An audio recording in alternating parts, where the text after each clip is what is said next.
Shri Swami Samarth.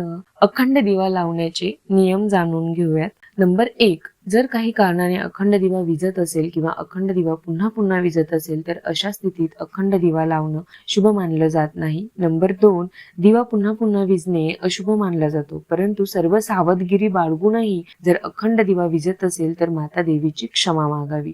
Number 3, शास्त्रानुसार जर काही कारणाने दिवा विझला तर त्यात पुन्हा वात टाकू नका. अखंड दिवा लावताना वात मोठी ठेवावी. नंबर 4, नवरात्रात अखंड दिवा संपूर्ण 9 दिवस राहिला पाहिजे.